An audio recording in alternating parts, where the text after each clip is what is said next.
இங்கிலீஷ்ல ARYன்னு முடியுதுல்ல, ஸோ இந்த வார்த்தையெல்லாம் டிக்ஷனரியே பார்க்காம என்ன மீனிங் ஆக்சுவலாக தருதுங்கிறத பார்ப்போமா? ஸோ வீடியோ பார்க்கறதுக்கு முன்னாடி மறக்காம நம்ம வாட்ஸ்அப் சேனல் லிங்கை ஃபாலோ பண்ணிக்கோங்க. இதில் தான் 1 மணி நேரத்துக்கு ஒரு வார்த்தை புதுசாக உங்களுக்கு வந்துட்டே இருக்கும். ஃபன்னாக நீங்கள் லேர்ன் பண்ணால் ரொம்ப ஹெல்ப்ஃபுல்லாக இருக்கும். ஒரு வாரத்தில் நீங்கள் திரும்பி பார்த்தீங்கன்னா குறைஞ்சது அட்லீஸ்ட் ஒரு 50 வார்த்தை இல்லைனா 40 வார்த்தையாவது நீங்கள் கற்று வச்சிருக்கலாம். So don't miss this opportunity. Kindly follow our WhatsApp channel. So ARY அப்படின்னு முடியுது இல்லையா? ஸோ இந்த வார்த்தையெல்லாம் பெரும்பாலும் என்ன சொல்லணும்னா, லிசன், கண்டிப்பாக எக்ஸப்ஷன்ஸ் இருக்கு. இங்கிலீஷில் எக்ஸப்ஷன்ஸ் இல்லாத ரூலே கிடையாது. கண்டிப்பாக அதில் எக்ஸப்ஷன்ஸ் இருக்கும்.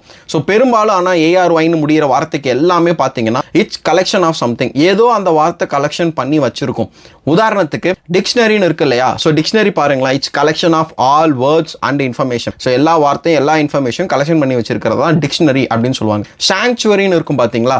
So it's a collection of protected wildlife அப்படின்னு சொல்லுவாங்க இல்லையா? ஸோ vocabulary அப்படின்னு ஒரு வார்த்தை இருக்கு பார்த்தீங்களா? It's a collection of our personal words. Library பார்த்தீங்களா, நம்ம எல்லாருக்குமே தெரியும். So library it's a collection of some books. So அதே மாதிரியா ஃபைனலாக மார்ச்சுவரி கேள்விப்பட்டிருக்கீங்க, ARYன்னு கடைசியாக முடியும். It's a collection of some dead bodies அப்படின்னு சொல்லுவாங்க. ஒரு சில எக்ஸப்ஷன்ஸ் எல்லாம் தாண்டி ARYன்னு முடிகிற ஒரு சில வார்த்தைகள் கலெக்ஷன்ஸ் ஆஃப் சம்திங்கிறத மீன் பண்ணும். ஸோ இந்த மாதிரி நிறைய வார்த்தைகளை நீங்கள் தெரிஞ்சுக்கணும்னு நினச்சிங்க அப்படின்னா மறக்காமல் முக்கியமாக வாட்ஸ்அப் சேனலை ஃபாலோ பண்ணிக்கோங்க. உங்கள் ஃப்ரெண்ட்ஸுக்கு இதை ஷேர் பண்ணுங்கள். ஸோ ரூட் வேர்ட்ஸை நீங்கள் கொஞ்சம் புரிஞ்சுக்க ஆரம்பிச்சிட்டிங்க அப்படின்னாலே நிறையா வார்த்தைகளை நீங்கள் படிக்காமல் தெரிஞ்சுட்டு போகலாம். மறக்காமல் நம்ம சேனலை ஃபாலோ பண்ணிக்கோங்க. நான் உங்களுக்கு அதுக்கு ஹெல்ப் பண்ணுறேன். So don't miss this opportunity. Thank you so much guys. Bye.